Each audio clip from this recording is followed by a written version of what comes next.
para decidir, é isso? Porque o que eu acho, o trabalho que a Betânia fez foi um trabalho extenso com o presidente de empresa. Então ela fez uma pesquisa forte com o presidente de empresa. E a hora que ela começa, ela apresentando que depois de que os caras percebiam que aquele ambiente era seguro e era controlável, alguns chegavam a chorar. Né? Quer dizer, aquela pessoa está na posição de presidente de uma empresa, quem olha de fora imagina todo aquele poder, né? E aquela pessoa está frágil a ponto de chorar diante de um entrevistador. Quem conhece o mundo corporativo, eu costumo brincar, você fala assim, tem todo aquele ritual, né? Mas você pega um presidente multinacional hoje, no Brasil, muitas vezes ele está mandando menos que um gerente de divisão na matriz. Ele faz o que aquele cara achar que tem que fazer. Mas assim, se ele falar isso para os subordinados dele, ninguém vai respeitar. Então você cria um mito em torno do poder, né? E muitas vezes as coisas são decididas de uma maneira muito mais coletiva e longe do que a gente acha. A participação dele não é tão decisiva quanto a gente acha que é. Isso eu acho que sim. Ou do que ele aparenta. Mas acho que é necessário ter todo aquele ritual para que é mais fácil controlar de uma maneira antiga do que de uma maneira nova. Agora, onde é que entra aqui? Estou vendo que tem um capítulo que diz a ordem ética. Onde é que entra a ordem ética nisso? Porque eu acho uma coisa interessante desse livro, quer dizer, quando eu fui falar essa questão das escolhas, eu fui buscar um filósofo contemporâneo francês, que é o André Sponville, que ele fala assim, bom, quando tudo está apontando para o mesmo lado, puta, você não tem escolha, pega e vai. E aí ele começa a falar assim, o que é escolha? Aí ele divide 4 ordens. Então, que é a ordem técnico-científica, se aquilo é possível de ser feito. Se aquilo é possível de ser feito, é uma questão. Depois a outra ordem é a ordem jurídico-política. Aquilo é legal. Depois entra a ordem moral. Aquilo é bom, é justo.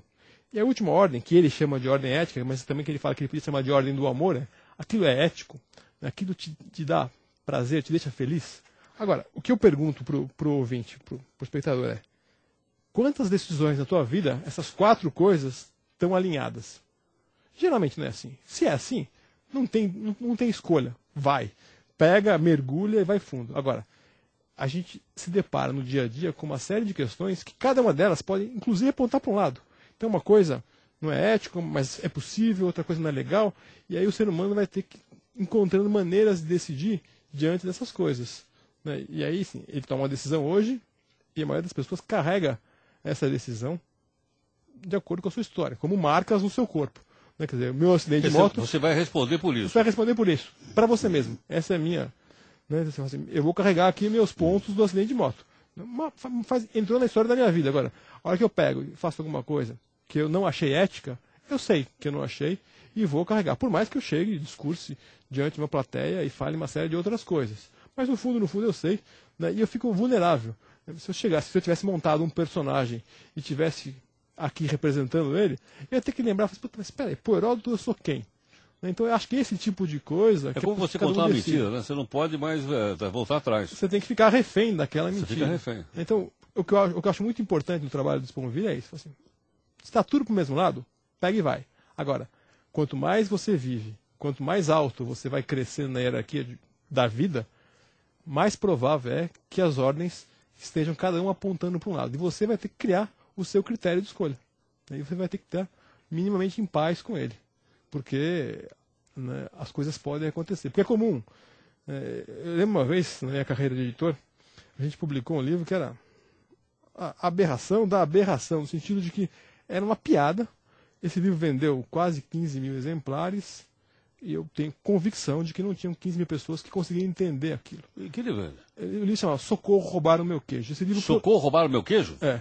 Esse livro era uma paródia. Né, Quem Mexeu no Meu Queijo, que foi um sucesso absoluto.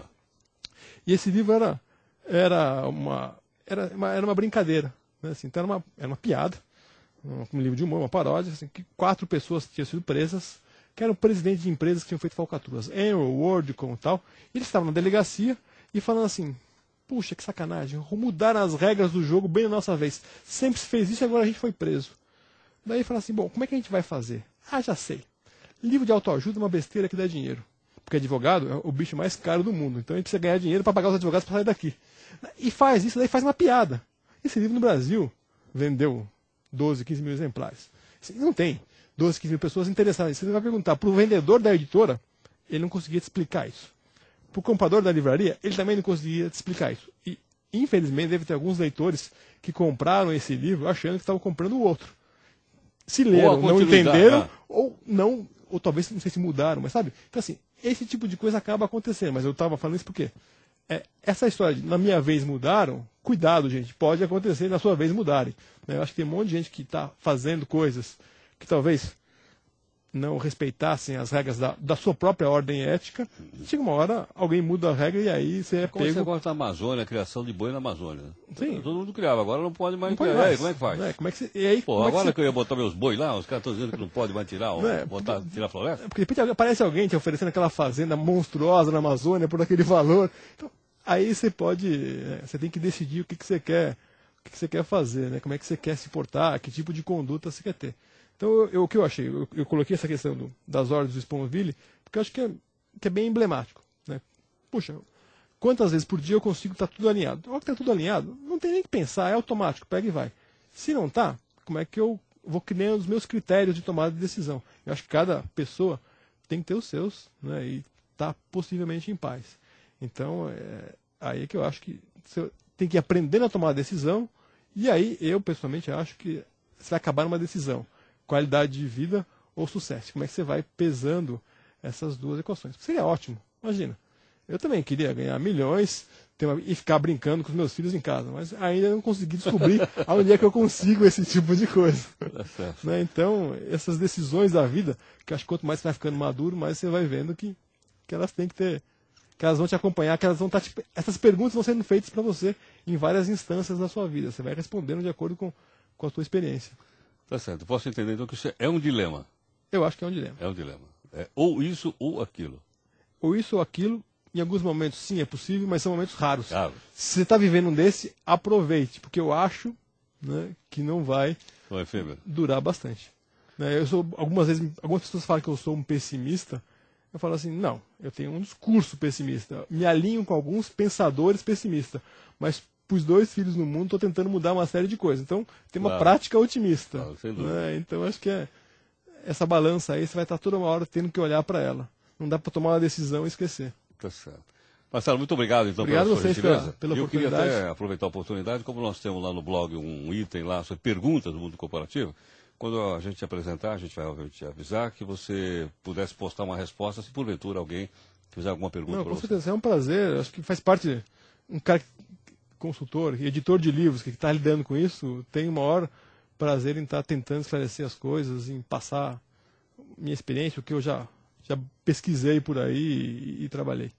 Ok, bom, os detalhes aqui você encontra no livro, o Marcelo Mello é um dos autores, os outros são a Betânia Tanuri e o Herbert Steinberg. O título do livro é Se Eu